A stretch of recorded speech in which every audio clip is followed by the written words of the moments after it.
Qimamochee mana madaamii jirtanii fi kan dhufuuf karoora qabdan hundi keessaniyyuu wantoota kana sirriitti beekuu qabdan. Tokkoffaa irratti yeroo isaan waan fakkeenyaaf uffatoota miiccaa uffata of miiccaa yoo isin jedhe uffanni kun anata kamtu kamitti miiccama kamtu kam wajjin miiccama jettanii beekuu qabdan dirqama keessan. Akkaataa manatti qulqulleessan akkaataa kafanni adii fi gurraacha fi diimaa waliin deemamu kafanni halluu qabu waliin miiccamu kan halluun qabne waliin miiccamu hin miiccamu naqatu waliin miiccamu jettanii addaan baafachuu qabdanii jechuudha sirriitti. Dhugaa dubbachuudha fi ijoolleen amma dhufaa jirtan carra qabeessa sirriitti baay'ee carra qabeessa isin maaliif hoo jettan barnoota akkanatti argachaa jirtanii barnoota baay'ee bareedaa ta'e argattan garuu rakkinni immoo barnoota argattan irratti rakkinni jiru yeroo isin biyyaa dhuftani akkanatti isin barsiisanii qarshii isinirraa nyaatanii biyya ormaas fidan garuu gaafa isin biyya kana dhuftanii jettani rakkinni yoo rakkattani rakkina keessa furuu hin danda'an. Rakkinni isaanii isa kanaadha jechuudha. Garuu beekizee biyyatti barsiisan kana nu caalaa barattanii nu caalaa informaashinii waa hunda qabdanii biyyarraa dhuftanii jechuudha. Nu taga keessan kana homaa hin beeknu gaafa nuti biyyarraa baanu wanumti tokko waan beeknu hin jiru jechuudha. Isin immoo informaashinii baay'ee qabdu carra qabeessallee ijoollee nama dhuftan jechuudha. Maaliif waan baay'ee irratti isin jedha. Innaa kanaaf dhugaa rabbii hedduu takkanii ijoollee amma dhuftu baqa maaliif akka keenya sanii wati waan baay'ee beeku jechuudha. Waan baay'ee beektan barattanii jirtan jechuudha. Nurraayis akkasuma informaashinii baay'ee fudhattu jechuudha. Barumsa isaa isinii kennanillee informaashinii baay'ee fudhattu jechuudha. Nu yeroo san barnoonni iyyuu afaanumaa waan takka guyyaa takkitti bichaa nu barsiisanii kanaan booda humtu hin jiru jechuudha. Isinii galee kan ammaa garuu waan baay'ee addaan baasanii isin barsiisu jechuudha.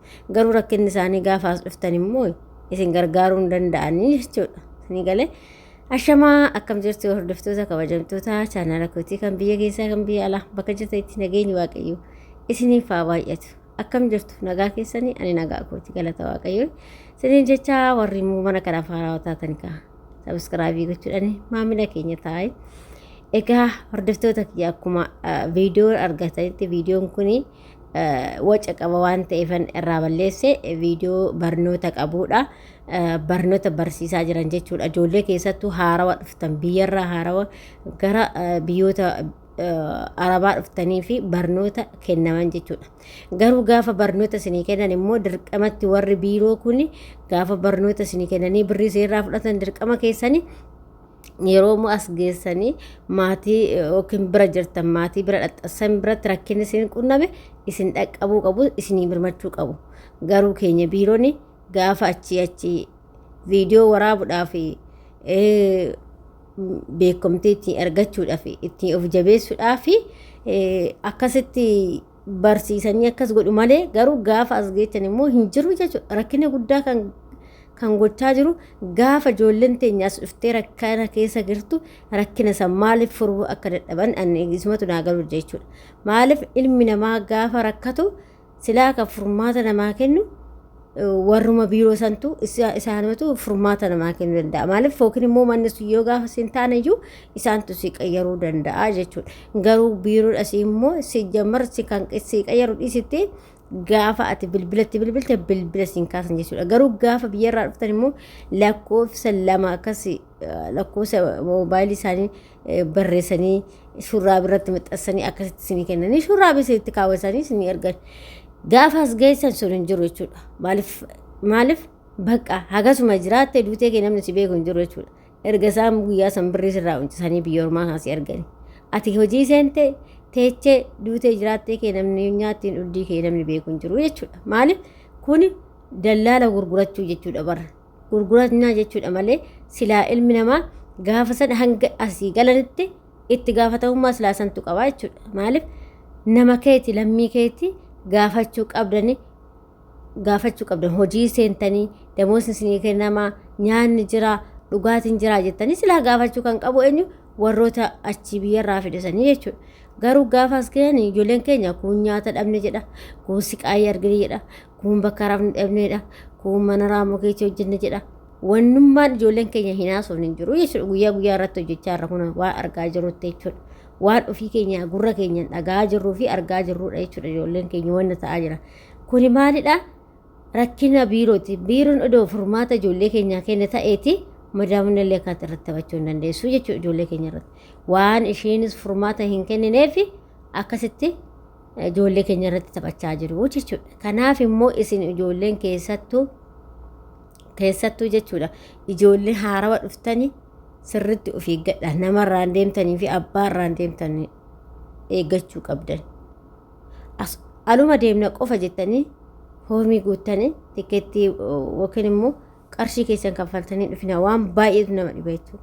Waan baay'eetu si dhiba jechuudha biyya kana keessatti. Kanaaf ijoollee keenya gaafa biyyarraa fidanis akkuma biyyarraa fidanitti yaadachuu qabdaa jechuudha warri biiroo kun. Yookiin immoo warri baasii fidan kun yaadachuu qabda ijoollee keenya. Akkuma biyyaa fidan kanatti yaadachuu qabdan.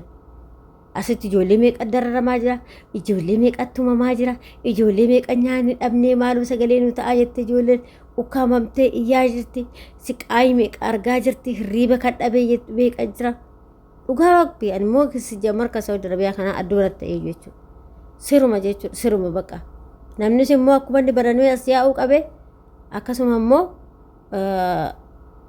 dhugaa dubbachuudhaaf ijoolleen immoo kan irra caalatti as jirtu Saudi Arabiyaa jirti illee ammallee jechuudha. Banamee jennaan biyyattiin banamtee jennaan namni asuma yaa'uu jammaree jechuudha. Sababa saniif ijoolleen keenya ammallee dararaa guddaa irra jiru jechuudha. Kanaaf hubachuu fi qabdanii, laaluu qabdanii, gaafachuu qabdanii, lammii keeti waan ta'eef gaafachuu qabdaa. Kanaaf obboleewwan koo dursatii waan kana sirriitti beekuu qabdanii.